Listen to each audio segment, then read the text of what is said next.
While recovering from breast implant removal surgery, I came to a realization, and I had a lot of self-reflection time while I was healing and recovering, and was just kind of thinking about my life. And when you're in so much pain recovering from surgery, and the surgery was a surgery that you now needed because of a choice that you made that wasn't necessary, you really have to do some deep diving. And so I did that, and I realized that my life story shaped the way it did and became the story it is because I didn't have self-love. And unfortunately, because of that, I even became a mother when I was 14. I love my daughter to death. I wouldn't trade it for the world now, of course, but I don't really feel like you should become a mother when you're 14 because you're still a child yourself.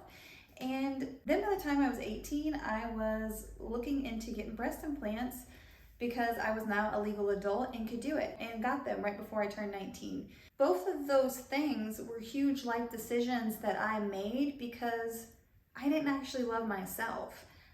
I was trying to find love outside of myself and acceptance outside of myself.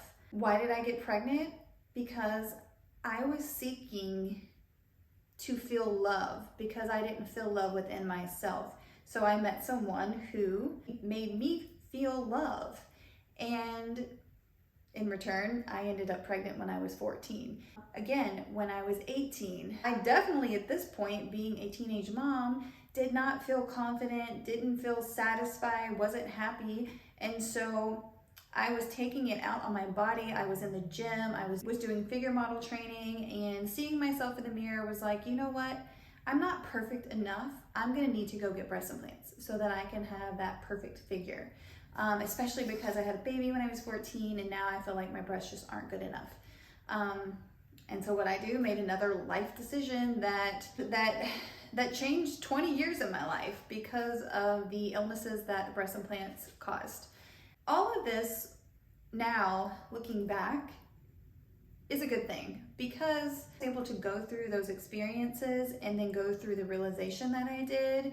It created a new passion within me to make it my mission to help women who become mothers of daughters to teach them self-love and to start that teaching as soon as you have them.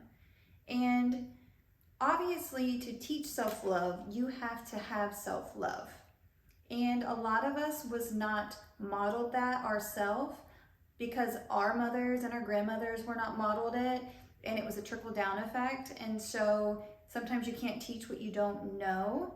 But if we bring awareness to this issue, then we can change it. We can help raise happier, confident children. More specifically here, I'm referring to daughters that have self-love and that won't feel the need to get validation from a man, or won't feel the need to go out and change their bodies, get plastic surgery so that they feel like they are good enough to be loved. So I am excited to share that I did create a printable PDF that I would love for you to go and download and print it off, put it somewhere where you can see it every single day. It has 8 ways to raise a confident and self-loving daughter on it.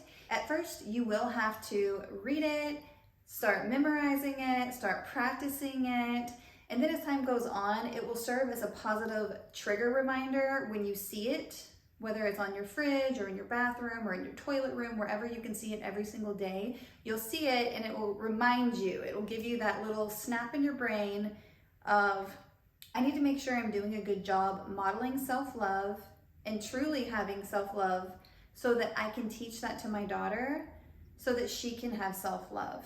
And it can really become a beautiful, fun practice that will really create stronger bonds between mothers and daughters.